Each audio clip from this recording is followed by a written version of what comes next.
Good morning, everyone. This is Dan. Welcome to Engelgeist. For those of you that are new, welcome. For those of you that are returning, welcome back. For those of you that support me over on Patreon, thank you so very much for your subscriptions. They do mean the world to me. This reading is the daily forecast. It is for all signs. It's originally created for Saturday, the 2nd of September. We're already in September now. It is a general reading, so I speak in general terms. If it doesn't fit or doesn't seem to make sense, it's okay. It may not be your reading. Just take what you need and leave the rest. For any other information about the channel, please check out the drop-down menu underneath the video. So let's get started and see what the cards want us to know today.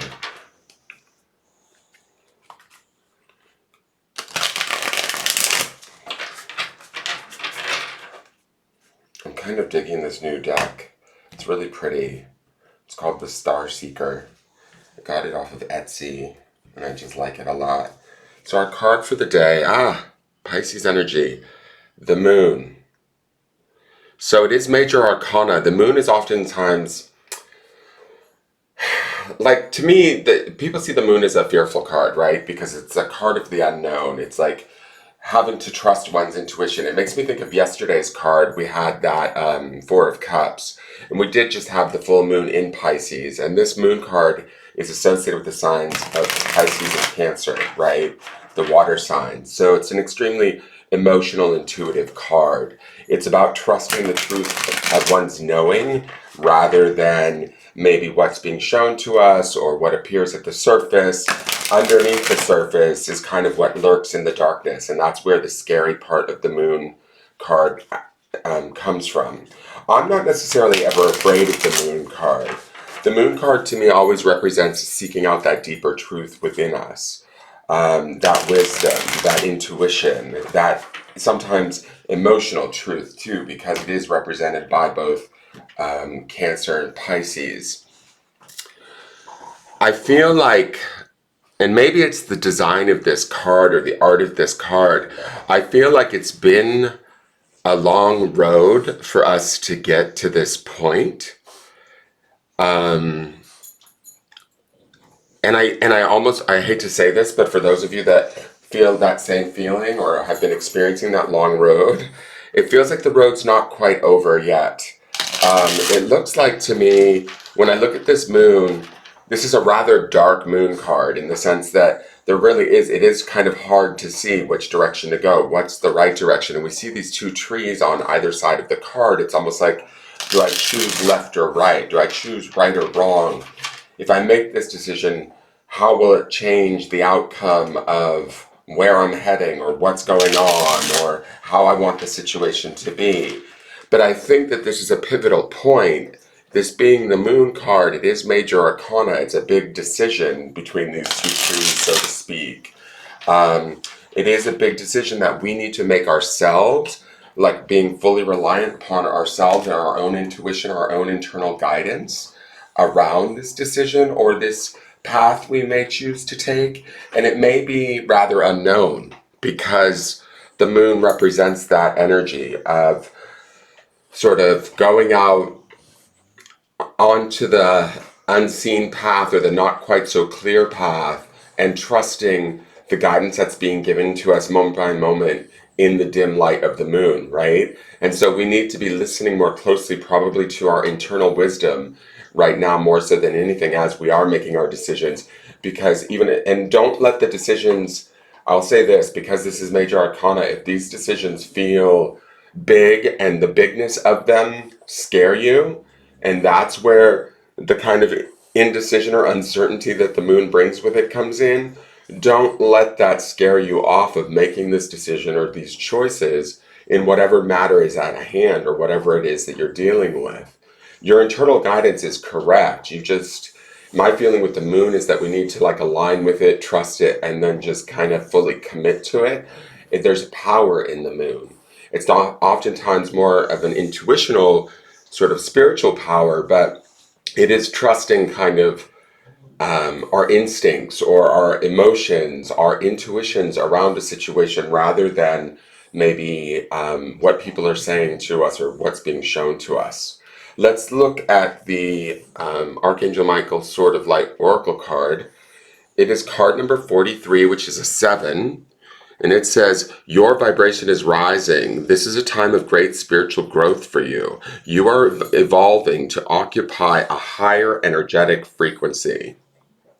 I like that with the moon because it's asking us to trust this intuition, this like spiritual knowing that the moon would represent. And in essence, that's potentially raising our vibration, helping ourselves to understand we know what we know, and what we know is correct for us, regardless of how others or situations appear to feel about it or how they react to it. And it is bringing us to a different energetic frequency. There can be a peace with the moon once we finally have made the decision, chosen the path, or taken the steps towards what we think is right for us. It doesn't matter. I don't want to say it doesn't matter what other people think, but really the primary purpose of the moon is for us to trust ourselves. And we did see the Hermit in yesterday's clarifiers also, and that sort of has some of this inner trust vibe to it too. And I think that through this, facing this fear or facing the unknown, it does increase our vibration. It requires us to dig deep. It requires us to go inward and pull out from ourselves, from places that we didn't even maybe knew existed from within. But that grows us and expands us and empowers us ultimately in the end. Let's look at the clarifiers. We have the 9 of Pentacles. So this is a beautiful card. It's grounded. She's represented by the sign of Virgo, which we did see the Hermit yesterday, and we are in Virgo season. And the Hermit is also Virgo energy. She represents, to me, independence, trusting of oneself. Like what I was kind of saying about this moon card, she is the physical embodiment of that. And what this card represents to me is we have everything we need materially to either make the decision, take the chance, take the steps.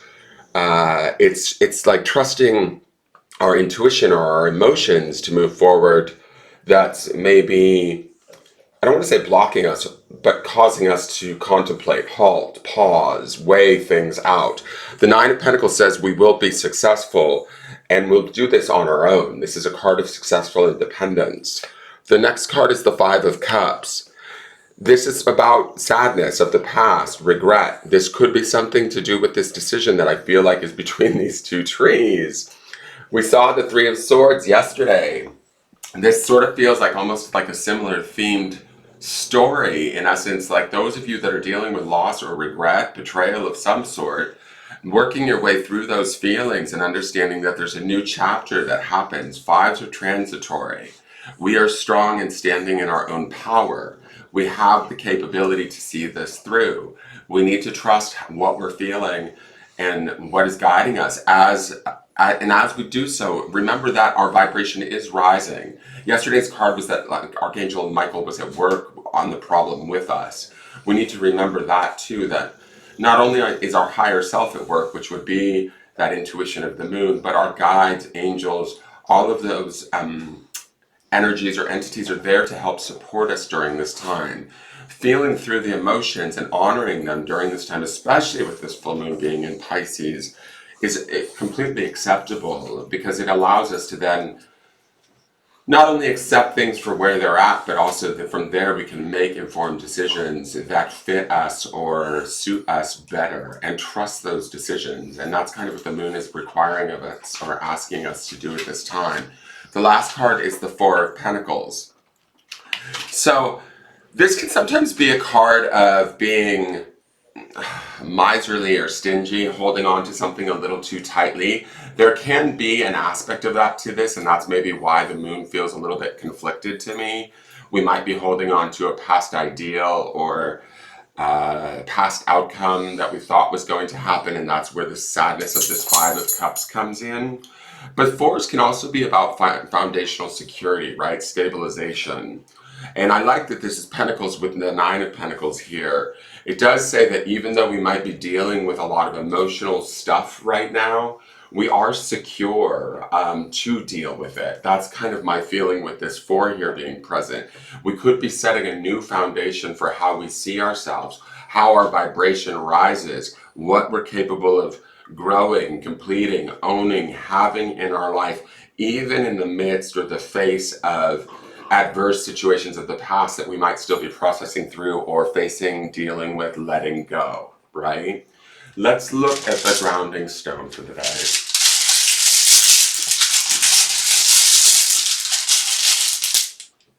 The grounding stone for today, okay, I love it. It's on malachite, which I associate with the fourth chakra or the heart, which is all about these feelings and emotions that we see in this Five of Cups, and the moon's energy. It's touch. I think what it's saying is basically to stay in touch with our spirit, with our heart, how we truly feel.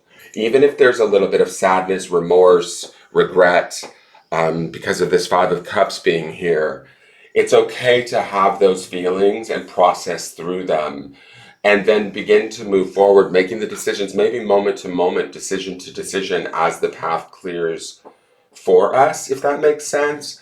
As we live from that heart space, or we touch in on that truth for ourselves, right? That increases our vibration too. And it gets us almost reset in a way so that we can move forward empowered, aware, informed, and creating more stability, because these Pentacles cards here to me feel very stable, or stability inducing, let's just say that. Another reminder too is, like, I believe almost all of the planets are currently in retrograde, so that may be why we're getting all of this sort of reflection energy in the cards. We may be having to reflect upon things, revisit things, and wrap them up so that we can move on to new beginnings and new choices and new chapters. So stay in touch with your heart today and how you truly feel. Allow your intuition to be the guide, and trust it. There's a power there. When you realize and accept that power, that will increase your vibration, and it will begin to manifest beautiful things and changes. I hope that makes sense. Thank you for tuning in. Please hit the thumbs up button, subscribe to the channel, leave me a question or comment, and I'll see you tomorrow. Take care. Bye-bye.